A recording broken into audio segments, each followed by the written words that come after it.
Askreddit asks, flight attendants, what are some things we as passengers don't know when we fly?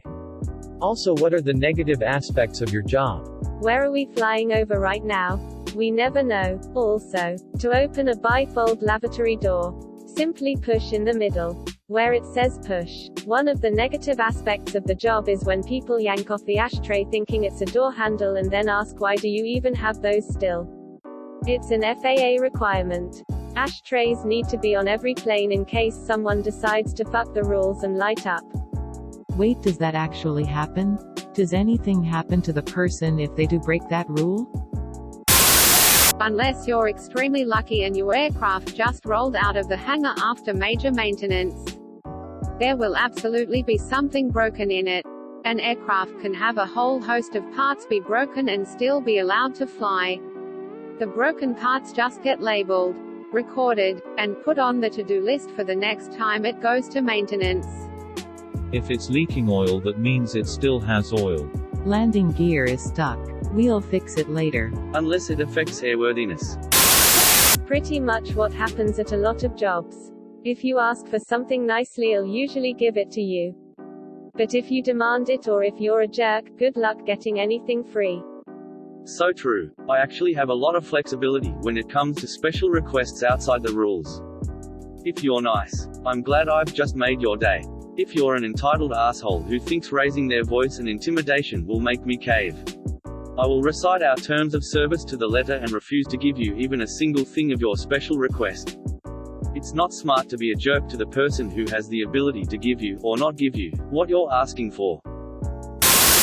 Just want to say you guys look really cool walking through the airport in groups. Every time I see you guys in your squad, I look down at my hoodie and greasy slice of airport pizza in disappointment. The worst part for me is not being able to have a schedule. I can't reliably eat, work out, or sleep work with any consistency. It's also pretty tough being away from home so often if you have anyone at home you want to see. Leaving my husband and dog alone all the time is tough for both me and him.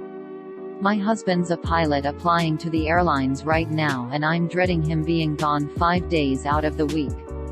Not to mention a 2-month training period out of state. How do you guys make it work? ETA. Lol at the people going out of their way to message me tell me my marriage is going to fail. This is more of a question. Really, I'm deaf and I usually tell that when I'm getting my ticket, mostly for pre-boarding but also so that in an emergency. They know that I can't hear the overhead. But the reaction I get from FAs is so bizarre sometimes. One time I was given a Braille safety instruction guide Delta. One time a FA sat next to me and pointed at all the pictures on the safety instruction guide, American or United. I believe, but most airlines, I get off the plane and there is a wheelchair waiting for me? Question mark, question mark, question mark. Why? Okay, everybody is focusing on the wheelchair. But the Braille is clearly the more hilarious moment here. If it's a red eye and we are close to landing, I might be hallucinating from lack of sleep. Not enough to be dangerous. Just enough to see weird things. Oh, and when you ask us to change the temperature, we pretend to do it.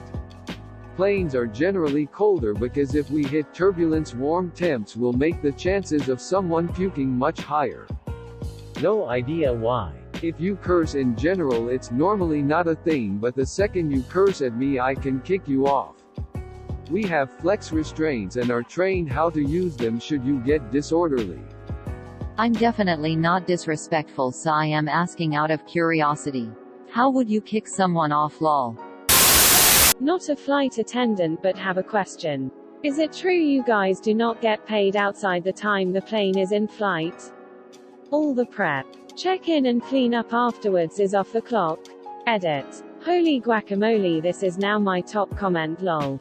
Thanks for all the replies. True. Pretty much every airline, at least in the US, starts paying once the door is closed and stops when the door is open. If the aircraft door is open, nobody is on the clock. To add to this, most airlines I've worked with have a monthly minimum meaning I get paid for 75 hours a month regardless of if I'm actually flying that amount.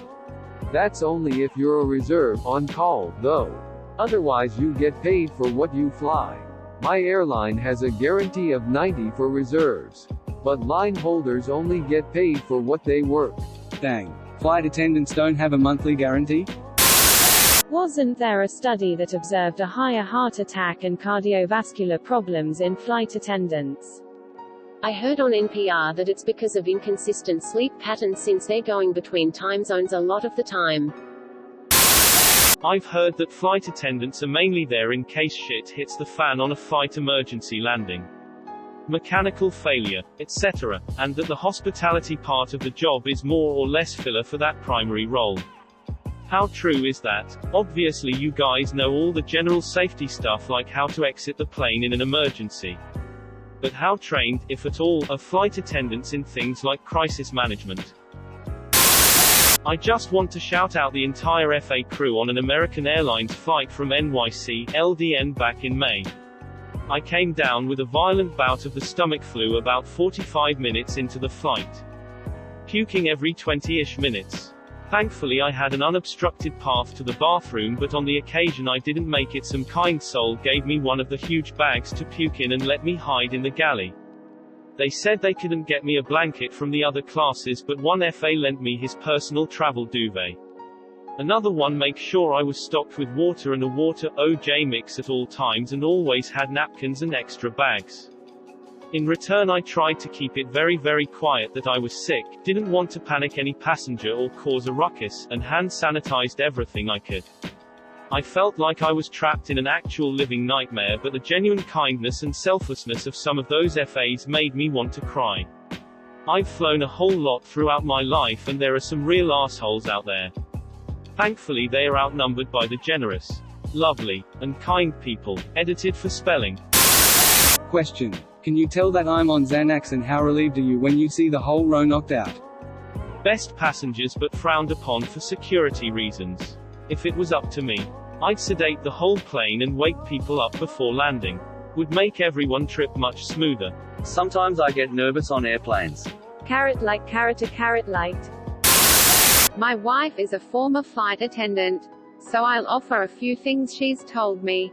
When everyone stands near the gate, waiting for their boarding group to call, you prevent other passengers from getting on board. Gate agents and flight attendants affectionately refer to this cloud as gate lice. Flight attendants have a level of authority on the flight that's below the captain. But they can and do make the call about whether you will fly or not. If you're too drunk, if you're belligerent, and if you give them the impression you will not follow their instructions on a flight, the FAs can kick you off. If you refuse to go, they can have you arrested. Likewise, in flight, they can have you detained and arrested at the destination. Flight attendants' primary purpose is safety, not serving you food and drinks. That's just something extra to help justify their presence on board and add some comfort to the flight. So please don't mistake them as mall security, like they have zero authority and are just a skywaiter waitress. If you knew how little money they made, you'd rethink how you treated FAs, and if you'd like to do that as a career. The hourly wage may seem nice, but they only get paid when the boarding door is closed.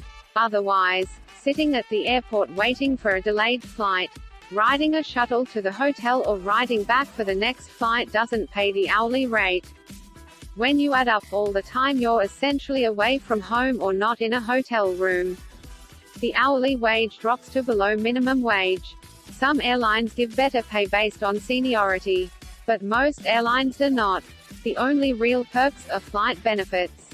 FA plus spouse, SIG other gets flight benefits, meaning they can fly anywhere for just the government fee as glorified standby. Former baggage handler here. You guys pretty much all fly with at least one dead body 5 feet below you. You see a white box going up the belt loader that says HR. Sure doesn't stand for human resources, human remains. Yes, generally there are dead people on the ground below us as we fly. Worked as a ramp agent for years and never seen a human body box. Not cabin crew. But my GF is, she told me they're not allowed to donate organs. Due to them flying so much. The constant change in air pressure affects their organs too much. Also, they're more radioactive than we are edit, after reading replies from pilots and doctors. Organ donation thing may be a myth. My GF was definitely told that in training though also. Radiated not radioactive. My wife was a flight attendant. The worst part was always being on call so she could never truly relax when she was home. Sometimes she would get a call at 4 a.m. to be at the airport in 2 hours. We live an hour away so she would have to get ready ASAP. She would get sick all the time from being around traveling homebodies. Have to deal with people who thought they deserved special treatment and angry people that had a delayed, missed flight when they have no control over those things. No. They can't help you find a connecting flight. Delay the plane because you're late and are not responsible for cleaning, maintaining the lavatory. At the end of the day, they're not maids and shouldn't be treated as such. They're there to keep you safe and maintain order on the plane. All of that for $18 per flight hour. And most of her flights were only 1.5 hours. So for not flying, she was only getting paid $1.65 an hour until the plane's door closed. And if she was at home, they wouldn't pay her as it wasn't considered travel. She probably has an immune system of steel now though lol. Thanks Op for your interest. 1. Hairspray can set off the lavatory smoke alarms. Also, yes, you're vape. 2. Whenever I take a flight as a passenger out of uniform, I always greet the flight attendants in the front and usually the pilots. And let them know I'm a flight attendant. It's not industry standard, but the idea is to let them know where my seat is in case there's an emergency and I'm an extra set of helpful hands. 3. Junior flight attendants are exhausted. Zombies walking around, facing minor hypoxia, sleep deprivation, negative bank accounts, and general anxiety. That was me during our airline's required reserve period.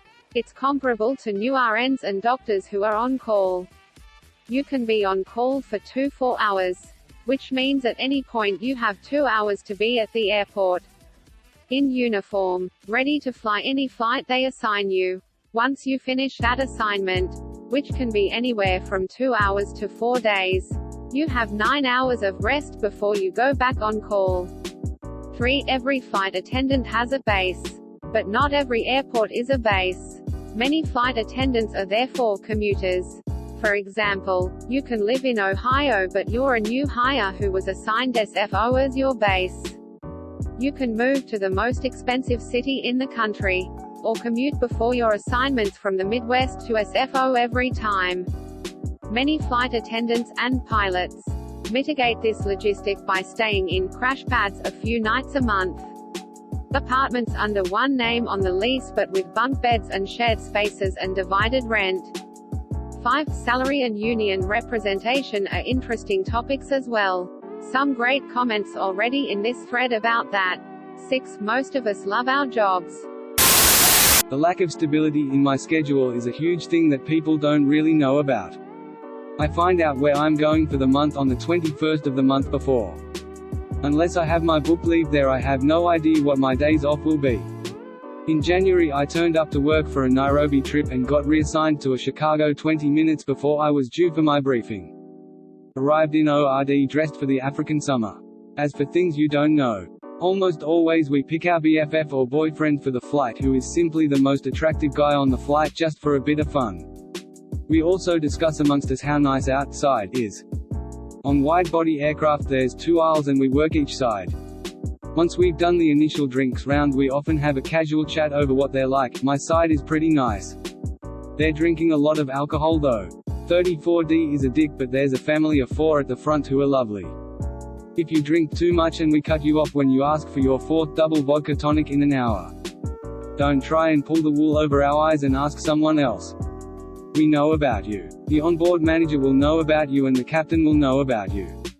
As soon as I cut someone off I let the crew working with me know that I've stopped giving 28B alcohol. When the manager calls us every half an hour at my airline, we let him know that 28B has been cut off. and in turn they'll let the captain know. It's nothing major, but I don't think a lot of people realize how much we keep the flight deck in the loop on everything that's going on. People in business and first class don't realize they're cracking off their warm-smelling bed farts all the time when they're trying to sleep, and it's disgusting. And yes, we know when you're getting handsy with each other. In January, my wife and I had to sprint the entire length on the Miami airport. Loaded down with luggage. We were going to miss a very important flight, but they said they would reluctantly wait for us. Every person working was so rude, mean about it. One lady looked us in the face and said, "We should have left you. Understand that this wasn't our fault." An airport employee pointed us in the wrong direction. I say this because after we sat down, one flight attendant came to us and handed us cups of water. She did it out of compassion. She didn't have to, and I wouldn't be surprised if she took flack from it. But it meant more to us than the fact that they held the plane for us. She was so nice, and we made sure to let her know how much it meant. So to flight attendants that are like her, thanks for being awesome human beings. Pilot here. Don't drink the coffee. The water comes from the onboard system that has the fill port right next to the port the lavatories are drained from. The water system routinely fails E. coli checks. Also, when you wash your hands using the same water, make sure you always use the soap. Lastly, don't put your food directly on the tray tables. I had a KLM flight recently and received a satisfaction survey afterwards. They had 2 questions especially for coffee, while the rest of them were just about drinks in general. Now I know why. Just read all about this. Underrated comment. Thanks for sharing. We generally don't know each other before briefing. You'll hear a ton of us calling each other, "Hey hun," "Hey darling," "Hey dude." All of that is cause we don't remember their name, lol. Your flight today could be my 5th. And I've been on the clock for 12 hours and I want nothing else than to get home, to my layover. Please don't take out your traveling frustrations on me or my coworkers. It's not my fault that TSA sucks. There is weather in the northeast. Or that there's a broken part of the plane. We're just along for the ride. 2. Being yelled at because a grown adult didn't get the lobster mac, which is amazing. To be fair, can get old pretty fast. But I wouldn't trade it for the world. Edit. Lobster mac is on United. Though I swear AA had something of the sort a while back. 2. We don't get paid during the boarding process. Delays or sit time in between flights. This is generally all airlines. We also don't get paid for training except for maybe a few airlines. If you're flying and you see a crew member sitting in a passenger seat, they're most likely commuting into work or going home. Please don't bother them. As a commuter myself, it's like having a second job and is very exhausting. Speaking of exhausted, we're all most likely overworked and completely drained working on fumes. It can be a very tiring job and hard on your body. Flight attendants generally just meet when we start a trip, and we usually have new pilots every leg. We are a very seniority-based career. Seniority is everything. On a more serious note, if someone starts acting up or is suspicious, we all know, and we will watch over you the entire flight to make sure things don't escalate. We usually see everything going on. The negative sides of this job is that it can be a very lonely job. Most of my friends are flight attendants who are either based elsewhere, or we just always end up on different trips. Or my 9-to-5 friends who I hardly see because I work weekends a lot of times. It's not uncommon to go months, even a year, without seeing some of my friends. Plus, being away from home so much doesn't help the loneliness. It's very hard on your body. Sometimes after finishing a trip you'll still be dehydrated or bloated a day or 2 after. It also causes a lot of skin problems because the air is so dry on the plane. Being on reserve is the hardest part of the job. It's basically on call, sitting around not knowing where you're going to go or when. Being a commuter, I'm sitting in a hotel waiting for crew scheduling to call me with something, but there's a chance I'll wasted my time and money by staying at a base and getting a hotel and end up not flying at all. There's a lot of gossip and drama that comes with this job. I've worked some trips where the FA working up front can't stand the FA working in the back. Days are long and can turn longer, and that messes with your sleep and eating habits. For example, day 3 of my 3-day. Woke up at 10 a.m. Worked at 2. 5 hours flight scheduled at 1 p.m. Had a 3-hour sit time in connecting airport. Got delayed 2 hours because of weather delays. Boarding the plane takes 30 minutes. Pushed back and the ramp closed. Sat on the tarmac for an hour. Finally get to our destination 5 hours after takeoff but 3 hours behind of schedule. I was too tired to drive home 2 hours away, so I got a hotel and now I just woke up at 1:30 p.m. Depending on domestic or international, our duty days can be legally pushed to 16. 5 hours. That's 16. 5 hours on a plane and in airports. It can drive you to your breaking point, and it's not uncommon to have 10 to 15 hour duty days every day of a trip. Actually, my total duty time for my last 3-day trip was 35 hours. We got paid for 16 hours.